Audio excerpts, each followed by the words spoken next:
Hi everyone. So now we'll talk about data cleaning. तो हम data processing पढ़ रहे थे। हम डेटा प्रोसेसिंग क्यों पढ़ रहे थे वो अभी हम लोग ने मोटिवेशन देख लिया था। एंड डेटा प्रोसेसिंग जो हम ट्रेनिंग डेटा पे लगाएंगे, सेम प्रोसेस हम टेस्ट डेटा पे भी लगाएंगे। और मॉडलिंग अभी के लिए हम लोग ने स्किप कर दिया था, अभी तक हमने मॉडलिंग देखी नहीं है, right. Standardisation, robust scaling, minmax scaling, feature engineering, encoding of categorical variables हम लोग ने देख लिया था, जो कि डिस्क्रिटाइजेशन। और हल्की फुल्की फीचर इंजीनियरिंग देख ली थी, जिस किस तरीके से हम एनकोड करेंगे कैटेगोरिकल वेरिएबल्स को। मोस्ट ऑफ द थिंग्स हम लेटर देखेंगे, राइट। अब देख लेते हैं डेटा क्लीनिंग वाला part. So will start with data cleaning. So पहला जो चीज़ आप लोग करोगे डेटा के साथ, that is deduplication. Deduplication मतलब you will identify and remove duplicate data points. So let's say यहाँ पे मेरे पास बहुत सारे डेटा पॉइंट्स होंगे, ठीक है। इनमें से आप ये पता कीजिए कि कौन से डुप्लीकेट डेटा पॉइंट्स है, ठीक है। सो डुप्लीकेट डेटा पॉइंट्स, एक डेटा पॉइंट क्या पता 10 बार रिपीट हो रहा हो, या एक डेटा पॉइंट 100 बार रिपीट हो रहा हो, या ये एक डेटा पॉइंट 5 बार रिपीट हो रहा हो, राइट। सो डुप्लीकेट पॉइंट की वजह से अगर आपने उनको रिमूव नहीं किया तो मेरा मशीन लर्निंग मॉडल एक तरीके से अच्छी तरह ट्रेन नहीं हो पाएगा। क्यों नहीं हो पाएगा? लेट्स से एक डेटा पॉइंट है जो कि 100 टाइम्स रिपीट हो रहा है, ठीक है। इम्बैलेंस डेटा सेट भी मैंने आपको नहीं बता रखा, ठीक है। इम्बैलेंस डेटा सेट, हम्म, इम्बैलेंस डेटा, ठीक है। अभी के लिए इम्बैलेंस डेटा एक स्लाइट एग्जांपल ले लेते हैं। छोटा सा एग्जांपल, बहुत ही छोटा सा कॉन्सेप्ट है इम्बैलेंस डेटा, ठीक है। इम्बैलेंस डेटा क्या बोलता है? इम्बैलेंस डेटा, लेट्स से आपके पास 100 डेटा पॉइंट्स हैं, ठीक है। 100 डेटा पॉइंट्स में, ठीक है, 100 डेटा पॉइंट्स में आपके पास, लेट्स से अभी आपका task is classification and that is binary classification for example, ठीक है। So now the task at hand is binary classification task, ठीक है। इसका मतलब आपको एक मशीन लर्निंग मॉडल बनाना है जो कि गिवन अ डेटा पॉइंट उसको या तो पॉजिटिव क्लास में क्लासिफाई करे या तो नेगेटिव क्लास में क्लासिफाई करे, फॉर एग्जांपल लेट्स से, ठीक है। सो आपके पास 100 डेटा पॉइंट्स थे, आपके पास 100 डेटा पॉइंट्स है, उसमें से 50 पॉजिटिव पॉइंट्स हैं एंड 50 नेगेटिव पॉइंट्स हैं, राइट। 50 पॉजिटिव 50 नेगेटिव का मतलब क्या है? जो भी आपके पास डेटा सेट होगा, ठीक है। सो यहाँ पे वाई वैल्यू होगी positive positive negative negative positive negative so on, ठीक है। सो ये 100 डेटा पॉइंट्स होंगे, ठीक है। सो हर एक डेटा पॉइंट के करस्पॉन्डिंग, अब data points can be vectors, ठीक है। सो हर एक वेक्टर के करस्पॉन्डिंग आपके पास या तो वो पॉजिटिव होगा या तो वो नेगेटिव होगा, ठीक है। दीज आर वाई वैल्यूज, ठीक है। इनकी मदद से आप जो भी आपकी डेटा ने प्रिडिक्ट, आपके मॉडल ने जो भी प्रिडिक्ट किया है, आप ट्रू वाई वैल्यू से कंपेयर करेंगे और आप अपने मॉडल को फीडबैक देंगे कि अभी जो भी मॉडल ने लर्न किया है वो सही लर्न किया है कि गलत लर्न किया है, राइट। सो ये जो डेटा पॉइंट्स हैं, सो लेट्स से अगर 100 डेटा पॉइंट्स थे तो उसमें से लेट्स से 50 belongs from one class which is positive, 50 belongs from another class which is negative, ठीक है। Let's say 10 belongs from positive class and 90 belongs from negative, या फिर let's say 20 belongs from positive class, 80 belongs from negative class, right. ऐसा हो सकता है, possible है। सो ये वाले जब केसेस होते हैं इनको मैं बोलूंगा डेटा इम्बैलेंस। डेटा इम्बैलेंस मतलब कोई एक कैटेगरी के पॉइंट्स बहुत ज्यादा है और दूसरे कैटेगरी के पॉइंट्स बहुत कम है, ठीक है। जब ऐसा केस आ जाए इसको मैं बोलूंगा डेटा इम्बैलेंस, ठीक है। अब सो लेट्स से एक कोई भी क्लास, कोई भी एक क्लास थी, let's say classification task is nothing but C class classification मैं करना चाहूंगा। लेट्स से अभी के लिए 3 या 4 क्लासेस पे मैं क्लासीफाई करने की कोशिश करूँ। मेरा प्रॉब्लम स्टेटमेंट है कि 4 क्लासेस में मेरे को क्लासीफाई करना है, ठीक है। सो उन 4 क्लासेस में से कोई एक क्लास वाला ऐसा डेटा पॉइंट हो जो कि 1000 टाइम्स रिपीट हो गया हो, और उसके वजह से लेट्स से C1 C2 C3 and C4 ये 4 क्लासेस होंगी। C1 वाला पॉइंट 1000 बार रिपीट होने के कारण C1 वाले ऐसे कितने डेटा पॉइंट्स हैं जो कि C1 क्लास से बिलोंग करेंगे, लेट्स से 2000, जिसमें से 1000 डेटा पॉइंट्स तो ऐसे हैं जो कि डुप्लीकेट्स हैं, जो कि डुप्लीकेट्स हैं, ठीक है। And let's say C2 1000 times है, C3000 टाइम्स है, एंड C4000 टाइम्स है। ठीक है। अब अगर आप C2 C3 C4 से कंपेयर करोगे, तो C1 तो 2000 टाइम्स है, राइट। सो एक तरीके का डेटा इम्बैलेंस है। और वो डेटा इम्बैलेंस किस लिए? क्योंकि भाई डुप्लीकेट पॉइंट्स ऑकर हो गए हैं। ठीक है। सो इसलिए हम डुप्लीकेशन को हटाना चाहते हैं। ये एक तरीका है, ये एक प्रॉब्लम है। दूसरा प्रॉब्लम है कि डुप्लीकेट पॉइंट की वजह से मेरा मशीन लर्निंग मॉडल या तो किसी एक क्लास के करस्पॉन्डिंग, या तो फिर किसी एक सेट ऑफ डेटा पॉइंट्स के करस्पॉन्डिंग मेरा जो भी मशीन लर्निंग मॉडल है बायस हो जाए, या फिर उन्हीं डेटा पॉइंट्स को ज़्यादा तवज्जो देने लगे, ज़्यादा इंपॉर्टेंस देने लगे। ठीक है। सो डेटा डीडुप्लीकेशन मैं क्या करूंगा, मैं बस किसी तरीके से आइडेंटिफाई करने की कोशिश करूंगा कौन से सेम डेटा पॉइंट्स हैं, उनको मैं रिमूव करने की कोशिश करूंगा। एडवांटेज क्या है? Data quality. Duplicate data can lead to model inaccuracies and model efficiency. Removing duplicate data duplicate removing duplicate data points reduces dataset size, improving training time and computational resources। तो मैंने जैसे ही data, जो भी duplicate data है, मैंने उनको हटाना start कर दिया। ठीक है। तो लेट्स से पहले मेरे पास 10,000 डेटा थे, डुप्लीकेट्स हटाने के बाद लेट्स से मेरे पास 5,000 ही डेटा बाकी है। ठीक है, डेटा पॉइंट्स बाकी हैं। सो एक तरीके से जितना ज़्यादा डेटा होगा, मेरे को ट्रेनिंग टाइम भी उतनी ज़्यादा लगेगी, प्लस मेरे को कंप्यूटेशनल पावर भी उतनी ज़्यादा लगेगी। ठीक है। तो रिमूव करने से मशीन लर्निंग ट्रेनिंग के दौरान एफिशिएंसी बढ़ जाएगी। ठीक है। और बायस प्रिवेंशन हो जाएगा। Duplicate data can skew the model's understanding of underlying distribution leading to biased outcome. ठीक है। क्या पता एक ही तरीके का डेटा 1,000 बार रिपीट हो रहा है, और बाकी जो जेन्युइन डेटा है वो सिर्फ एक एक बार ही आ रहे हैं। तो मेरे मॉडल को लगेगा ये जो 1,000 पॉइंट्स आ रहे हैं, मेरा अगर मेरे मॉडल ने गलती से इन सिर्फ 1,000 पॉइंट्स को ज़्यादा इंपॉर्टेंस दिया, तो एक तरीके से फेवरेबल आउटकम्स आने लगेंगे टुवर्ड्स दोज 1,000 डेटा पॉइंट्स। ठीक है। And hence duplicate data can skew the model's understanding of underline distribution leading to bias outcomes. ठीक है। सो हटाने की टेक्निक क्या क्या हो सकती है, डुप्लीकेशन डी डुप्लीकेशन टेक्निक्स क्या हो सकती है? Exact match. ठीक है। क्या करो आप, अ, कोई भी डेटा पॉइंट है, लेट्स से XI। ये डेटा पॉइंट वेक्टर्स हो सकते हैं भाई, जरूरी नहीं है एक ही होंगे, इसके अंदर बहुत सारे फीचर्स हो सकते हैं। ठीक है। सो XI और XI जो XI और XJ को कंपेयर करो, XI और XJ को कंपेयर करो। ठीक है। XI और XJ को कंपेयर करो, अगर ये दोनों इक्वल हैं तो कोई एक हटा दो। करेक्ट। कंपेयर कैसे करोगे? भाई कोई भी डिस्टेंस मैट्रिक लगा लो, ये वेक्टर्स ही तो है। ये XI क्या है? कोई वेक्टर है। ये XI XJ क्या है? कोई वेक्टर है। इन दोनों वेक्टर के बीच में कोई भी डिस्टेंस मैट्रिक लगा लो। हम लोग ने सारी डिस्टेंस मैट्रिक्स मैट्रिक्स पढ़ ली थी। यूक्लिडियन डिस्टेंस हो गया, L1 नॉर्म हो गया, L2 नॉर्म हो गया। ठीक है। और मिनकॉस डिस्टेंस हो गया। ठीक है। कोई भी डिस्टेंस लगा लो। ठीक है। सो अगर ये सेम है, मतलब डिस्टेंस क्या आना चाहिए? जीरो आना चाहिए। जीरो आएगा, इसका मतलब क्या? एग्जैक्ट मैच है, मतलब उनको हटा लो। So it is suitable for data set with unique identifiers like customer ID और प्रोडक्ट आईडी। ठीक है। जब कस्टमर आईडी, प्रोडक्ट आईडी ऐसे आपके फीचर्स हैं, ठीक है, जो कि कभी चेंज नहीं होने वाले, ठीक है, उस केस में ये एग्जैक्ट मैच लगाना सेंस बनाता है। ठीक है।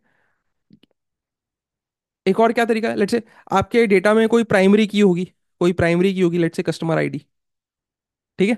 तो इंस्टेड ऑफ पूरा चेक करने के, सिर्फ कस्टमर आईडी ही चेक कर लो भाई। सिर्फ कस्टमर आईडी चेक कर लो, अगर वो प्राइमरी की है तो। ठीक है। तो अगर वो प्राइमरी की है, मतलब ऑब्वियसली वो सिर्फ एक ही बार होनी चाहिए इस पूरे डेटा में। लेकिन अगर वो मल्टीपल टाइम्स आ रहा है, मतलब डुप्लीकेट्स होंगे। ठीक है। So based on context and data आपको आपके टेक्निक्स लगाने पड़ेंगे। देखेंगे हम, प्रॉब्लम सॉल्व करेंगे तब भी हम देखेंगे। हैशिंग। हैशिंग क्या बोलता है कि you can convert data points into unique hash values. ठीक है। अब हैशिंग क्या होता है देख लेते हैं। ठीक है। हम्म, तो हैशिंग का मतलब क्या होता है? ठीक है। मोस्टली अगर आप कंप्यूटर साइंस बैकग्राउंड से, तो आपको पता होगा हैशिंग का मतलब क्या होता है, लेकिन लेट्स सी। सो हैशिंग का मतलब ये होता है कि भाई मैं कोई एक फंक्शन बनाऊंगा, f(x). ठीक है। कोई एक फंक्शन होगा f(x). ठीक है। ठीक है, इसको मैं बोलूंगा हैश फंक्शन। ये क्या करेगा? ये मेरा xi लेगा, and it will give me some hash value, h(xi). Hash value, hash value, h(xi) के बदले यार कुछ भी, सम hi लिख लो, हैश वैल्यू। ठीक है। सो मेरा ये फंक्शन कोई भी xi लेगा। अब this xi can be a vector. ठीक है। It can be a multi dimensional D dimension. ठीक है। सो इस वेक्टर के corresponding it will give me hash value. ठीक है। सो हैशिंग अगर आप लोगों ने डीएसए में पढ़ी होगी, सो द सेम हैशिंग, वही सेम कॉन्सेप्ट है हैशिंग का। ठीक है। Now convert your data point into unique hash values. ठीक है। तो कहने का मतलब क्या है कि भाई हर डेटा पॉइंट के लिए आपने जो भी हैश फंक्शन डिफाइन कर रखा है, एच ऑफ एक्स या फिर एफ ऑफ एक्स, ठीक है। सो आप अपने डेटा पॉइंट्स को उन फंक्शंस में इनपुट करते रहिए और यूनिक हैश वैल्यूज क्रिएट करते रहिए। ठीक है। अब इसका फायदा क्या है? जिन डेटा पॉइंट्स के करस्पॉन्डिंग यूनिक हैश वैल्यू नहीं आ रहा है, you can consider them as duplicates and you can remove them. ठीक है। ठीक है। Now this is efficient for large data set but might not handle slight variation और नॉइस इन डेटा। ठीक है। लार्ज डेटा सेट के लिए ठीक ठीक है। सो लेट्स से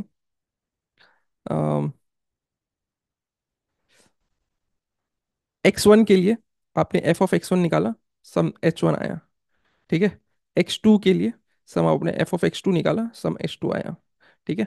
x3 के लिए आपने f ऑफ x3 निकाला, ये h1 आया। ठीक है।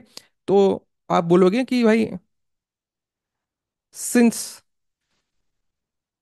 Hash values are same, since hash values are same, ठीक है, since hash values are same, therefore x1 and x3 are duplicates, are duplicates. ठीक है। पर ये बोल रहा है भाई लार्ज डेटा में चल जाएगा, लेकिन स्मॉल डेटा में नॉइस कैप्चर हो जाएगा। नॉइस की वजह से हम इसको, स्लाइड वेरिएशन नॉइस की वजह से हम इसको वो नहीं कर पाएंगे। कहने का मतलब क्या है? लेट्स से x1 एक वेक्टर मेरे पास, 1 2 3, ऐसे लेट्स से 10, जो इसका फर्स्ट फीचर था f1 वो 10 था। Second feature let's say 2.06, third feature जो था लेट्स से 13.7 था। ठीक है। अभी तीन फीचर थे। और x3 जो था लेट्स से 10, 2.08 एंड 13.6।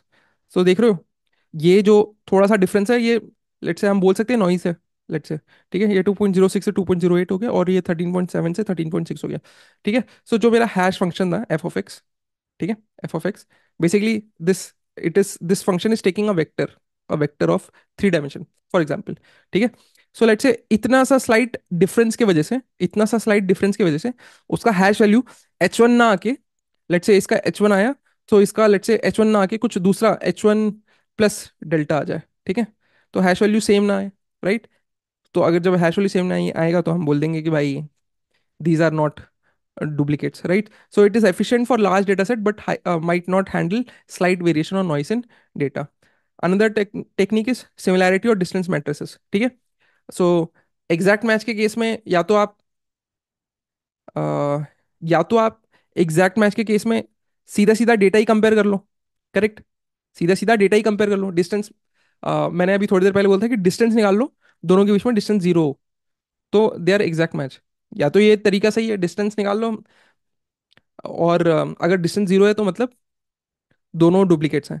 लेकिन डिस्टेंस निकालने से बढ़िया है कि भाई जो दो पॉइंट्स हैं उनके करस्पॉन्डिंग एलिमेंट्स ही चेक कर लो ना, कि भाई करस्पॉन्डिंग जो भी डायमेंशन वाले एलिमेंट्स हैं वो इक्वल हैं, इसका मतलब कि वो सेम है। करेक्ट। सिमिलैरिटी या डिस्टेंस मैट्रिक्स में आप क्या कर सकते हो कि भाई कोई भी डिस्टेंस मैट्रिक्स आप यूज कर लो, यूक्लिडियन डिस्टेंस या कोसाइन सिमिलैरिटी। ठीक है।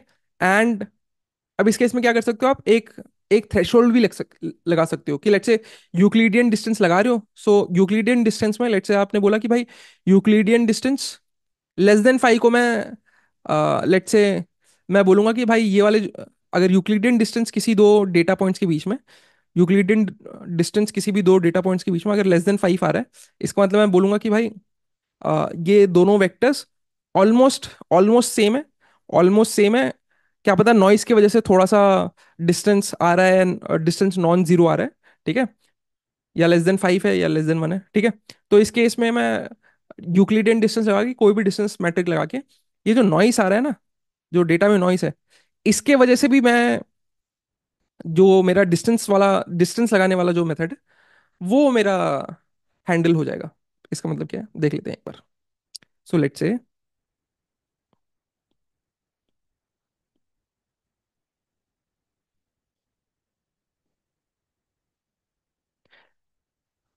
Let's say X one and X three ये डुप्लीकेट्स ही थे, लेकिन नॉइस की वजह से हल्का सा स्लाइट वेरिएशन आ गया, हल्का सा स्लाइट वेरिएशन आ गया। अब Euclidean distance Euclidean distance between Euclidean distance between x1 and x3 क्या होगा?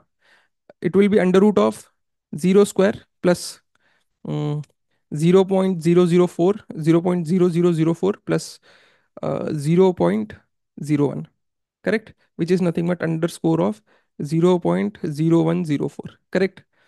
So this distance is, let's say, less than 1, right? तो मैं ये बोलूंगा कि if Euclidean distance of xi comma xj अगर लेस देन 1 आ रहा है, I will say xi is approximately equal to xj, ठीक है। xi ऑलमोस्ट xj के बराबर है, बस थोड़ा सा क्या पता नॉइस की वजह से मेरे को कुछ डिस्टेंस मिल रहा है, लेकिन मैंने एक थ्रेशोल्ड लगा रखा है कि अगर डिस्टेंस लेस देन 1 है तो मैं उन दोनों को इक्वल कंसीडर कर लूंगा और फिर मैं किसी एक को हटा सकता हूँ, ठीक है। सो डिस्टेंस मैट्रिक्स की मदद से ये जो नॉइस का वेरिएशन है इनको मैं रिमूव कर सकता हूँ, ठीक है। वेर एग्जैक्ट मैच में मैं जब बोलूंगा कि भाई इसका फर्स्ट डायमेंशन देख लो इक्वल है, हाँ बिल्कुल, इसका सेकंड डायमेंशन देख लो इक्वल है, नहीं, तो आप बोलोगे कि ये दोनों डिफरेंट है, करेक्ट। पर ये दोनों रियलिटी में सेम थे, लेकिन थोड़ा नॉइस की वजह से आपको डिफरेंट लग रहे थे। तो डिस्टेंस मैट्रिक यूज करके आप ये जो नॉइस वाला फैक्टर है इसको आप रिमूव कर सकते हैं। या तो आप डिस्टेंस मैट्रिक्स लगा लीजिए, या तो फिर आप कोसाइन सिमिलैरिटी लगा लीजिए। अब कोसाइन सिमिलैरिटी में जो दो ऑलमोस्ट सेम वेक्टर्स हैं इनमें कोसाइन सिमिलैरिटी टेंडिंग टुवर्ड्स 1 मिलेगा, ठीक है। तो आप कुछ वो कर लीजिए कि cosine similarity of X I comma X J अगर अगर ग्रेटर देन 0.99 आ रहे हैं तो इसका मतलब ये है कि x I and x J are almost duplicate, ठीक है, समथिंग ऑफ दिस सॉर्ट, ठीक है। सो एक और वो भी तरीका है, and it is useful for handling data with variations and noise, जो कि अभी हमने देखा कि कैसे वेरिएशंस एंड नॉइस को हैंडल करेगा, ठीक है।